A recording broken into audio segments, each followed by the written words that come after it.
ہم کریں گے ہر مظلوم کی حمایت۔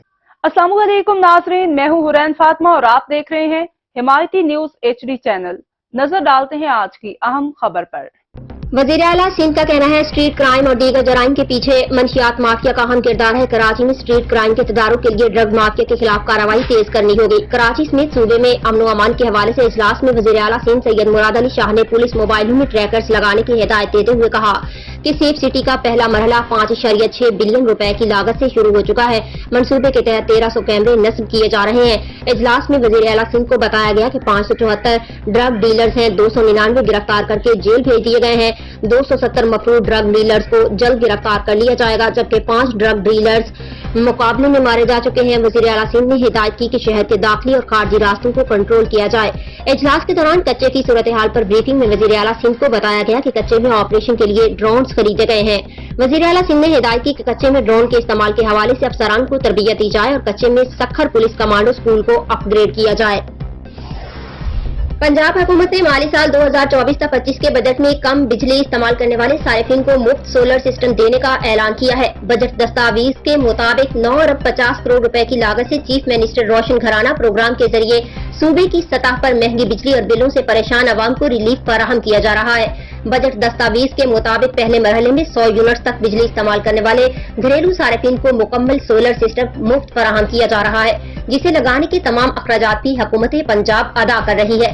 بجٹ دستاویز کے مطابق 9 ارب روپے کی لاگت سے chief minister solarization of agriculture tube wells program شروع کیا جا رہا ہے، جس کے تحت 7000 ٹیوب ویلز کو سولر پر منتقل کیا جائے گا۔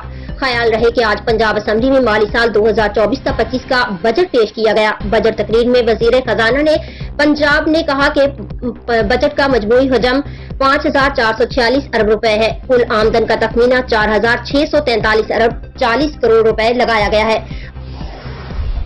سینٹ میں قائد ایوان اسحاق ڈار نے تحریک انصاف کو مرضی کی کمیٹیاں دینے سے معذرت کر لی۔ اتفاق رائے نہ ہونے پر حکومت اور اپوزیشن میں مذاکراتی عمل تعطل کا شکار ہو گیا ہے۔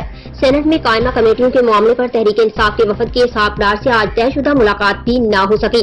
پی ٹی آئی اور حکومت قائمہ کمیٹیوں کی تقسیم پر کسی نتیجے پر نہ پہنچ سکی۔ اس حوالے سے بات چیت کرتے ہوئے تحریک انصاف کے سینیٹر علی ظفر نے کہا کہ مسلم لیگ نون اور پیپلز پارٹی نے کمیٹیاں خود سے تقسیم کر لیں۔ انہوں نے کہا کہ تحریک انصاف کو احتساب والی کمیٹیاں نہیں دی گئیں، جو قابل افسوس ہے۔ واضح رہے کہ 2 روز قبل اسلام آباد میں پی ٹی آئی اور اسحاق ڈار کے درمیان قائمہ کمیٹیوں کی تقسیم کے حوالے سے ہونے والی ملاقات بھی بے نتیجہ ختم ہو گئی تھی، جس کے بعد تحریک انصاف اور حکومتی ٹیم نے دوبارہ ملاقات پر اتفاق کیا تھا۔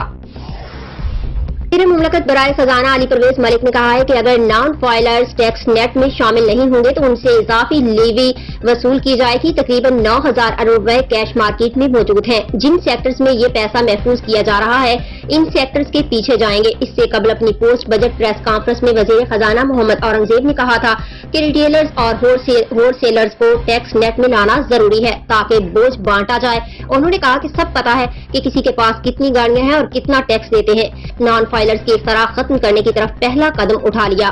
ان کا کہنا تھا کہ نان فائلرز پر 2-4% ٹرانزیکشن ٹیکس اضافے سے کام نہیں چلے گا، ہم اسے 45% تک لے گئے ہیں۔